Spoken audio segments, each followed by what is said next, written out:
The year is 1240. The air across the vast frozen steppes of Eastern Europe is not just cold, it is heavy with the scent of smoke and the metallic tang of blood. To the east, a force of nature has risen, a military machine unlike anything the world has ever seen. They are the Mongols, the Golden Horde, the riders of the apocalypse who have swept across Asia, toppling empires that had stood for centuries, turning the greatest cities of the Islamic world into dust, and bringing the mighty dynasties of China to their knees. They are swift, they are disciplined, and they are seemingly invincible.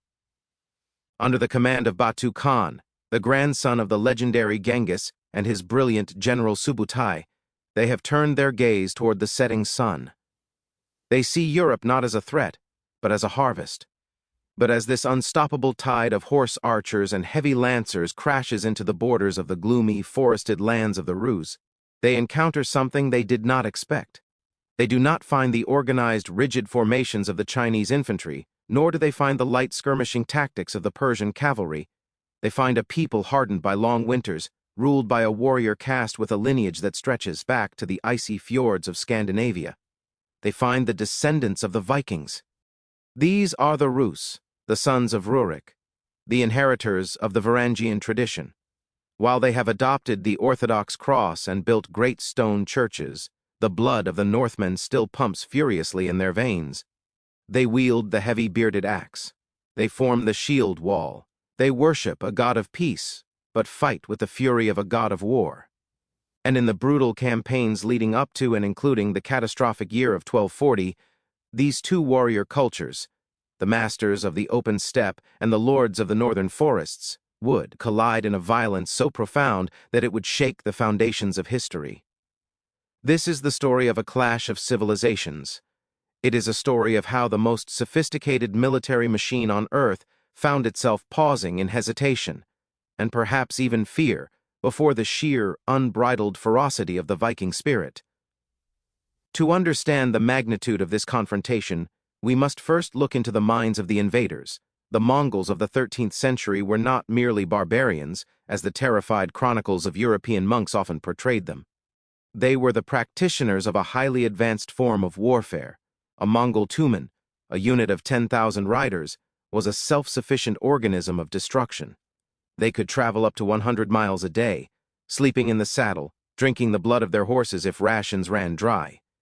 Their communication relies on a complex system of flags and lanterns that allowed generals to coordinate movements across miles of battlefield instantly. Psychologically, the Mongols possessed a supreme confidence. By 1240, they had essentially undefeated records against the greatest powers of the known world. They believed, with genuine spiritual conviction, that the eternal blue sky had ordained them to rule all peoples. Resistance was not just an annoyance, it was an affront to the cosmic order. When a city resisted, it was annihilated. When a city surrendered, it was enslaved. There was no middle ground. This binary choice, submission or death, was the weapon they used to break the will of their enemies before the first arrow was even loosed. But the geography of the Rus' principalities offered a nightmare for a cavalry-based army. This was not the open grass of the steppe. This was a land of dense, primeval forests, swampy marshes and rivers that turned into rushing torrents in the spring and frozen highways in the winter. The Mongols, adaptable as they were, had to change their tactics. They chose to invade in the dead of winter, a time when most armies hibernated. They used the frozen rivers as roads, bypassing the impenetrable woods to strike at the heart of the Rus' cities. Waiting for them behind high wooden palisades and stone walls were the princes of the Rus. To call them Vikings in the year 1240 requires a nuance of history, yet the label fits the spirit of the defense. The ruling class of these lands, the Rurikid dynasty, were direct descendants of Swedish adventurers who had rowed down the Volga and Dnieper rivers centuries prior. While they had intermarried with the local Slavic populations and adopted the trappings of Byzantine culture, their military ethos remained strikingly Norse. The elite bodyguard of a Rus' prince, the Druzhina, was effectively a warband. They swore personal oaths of loyalty to their lord, reminiscent of the bond between a Viking jarl and his housecarls. Their equipment favored the heavy mail hauberk, the conical helmet with a nasal guard, and the large, teardrop or round shields that could interlock to form an impenetrable wall. And their weapon of choice, even in an age of lances and swords, remained the axe. The heavy two-handed Dane axe, or the versatile one-handed bearded axe, were tools designed to shatter. Shields and crush helmets. When the Mongol Tumans first approached the Rus's borderlands, they expected the local lords to cower. They sent envoys demanding a tithe of 10% of everything: men, horses, and riches. The Rus' response was laconic and fatalistic, echoing the grim humor of the Viking sagas. The Prince of Ryazan famously replied, "When we are gone, you can have it all." It was a declaration that they would not be bought. They would have to be killed. The Mongols obliged. But, as the campaign ground on, the invaders began to notice a disturbing trend. In China and Persia, panic often did the work for them. Armies would rout after the first shock. Cities would open their gates to avoid the slaughter. Here, in the freezing cold of the north, the enemy did not run. They stood their ground with a stubborn, suicidal resolve that the Mongols found baffling. There is a specific episode that occurred just prior to the Great Siege of Kiev in 1240 that encapsulates this terror, a moment where the Mongols learned that the Viking blood had not been diluted by time. It was the siege of a small, seemingly insignificant town called Kozelsk. Batu Khan approached Kozelsk expecting a skirmish. The town was small, its fortifications wooden and modest compared to the great cities of the east. The Mongol commanders estimated it would fall in perhaps 3 days. They set up their catapults, their ballistas, and their trebuchets. They rained fire and stone upon the walls. They sent wave after wave of auxiliary infantry to storm the breach. 3 days passed, then a week, then a month. The defenders of Kozelsk, aware that they were doomed, had seemingly entered a state of collective berserker fury. They did not just defend, they attacked. At night, the gates would throw open, and the Rus's warriors would pour out into the darkness, crashing into the Mongol camps with axes, winging. They were not fighting to break the siege. They were fighting to kill as many Mongols as possible before they died. The chronicles describe scenes of absolute carnage. The Rus's defenders, fighting over the bodies of their fallen brothers, refused to yield an inch of ground. When their weapons broke, they fought with stones and knives. The Mongol generals, who treated war as a game of chess, were horrified by this irrational, feral resistance. They were losing thousands of men, elite warriors who had survived campaigns across Asia, to a small garrison of muddy, blood-soaked Northmen in the middle of nowhere. The siege of Kozelsk lasted for 7 weeks. For the Mongols, this was an eternity. It was a humiliation. When the walls finally fell, not because the defenders surrendered, but because they were physically buried under the weight of numbers and debris, the Mongols were so shaken by the ferocity of the resistance that Batu Khan forbade the town from being named in the official histories.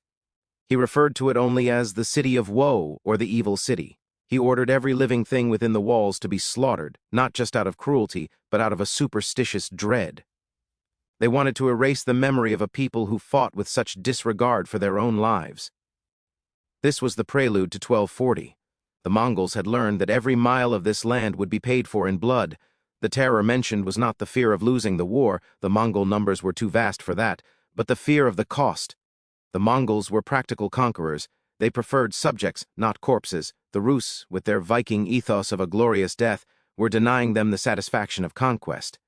They were making the Mongols bleed for every inch of snow. By the time the Golden Horde arrived at the gates of Kiev in late 1240, the stakes had been raised to their absolute limit. Kiev was the jewel of the East, the mother of Rus's cities.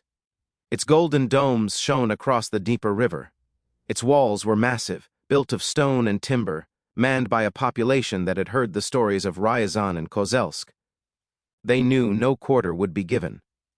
The Mongol army that surrounded Kiev was so massive that the chronicles say the sound of their screeching cartwheels and the bellowing of their camels and oxen drowned out the sound of the human voice inside the city.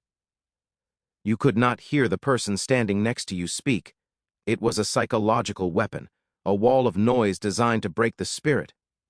But the spirit inside Kiev was commanded by the Voivode Dmytro, a man of iron will. Under his command, the citizens of Kiev prepared for the end of their world. They did not weep, they sharpened their blades. The defense of Kiev would become the final tragic crescendo of the Viking Age in the east. Batu Khan set up his siege engines against the Polish Gate, the weakest point of the fortifications. Day and night, the bombardment continued. The walls began to crack. But as the breaches appeared, the Mongols found the Rus waiting.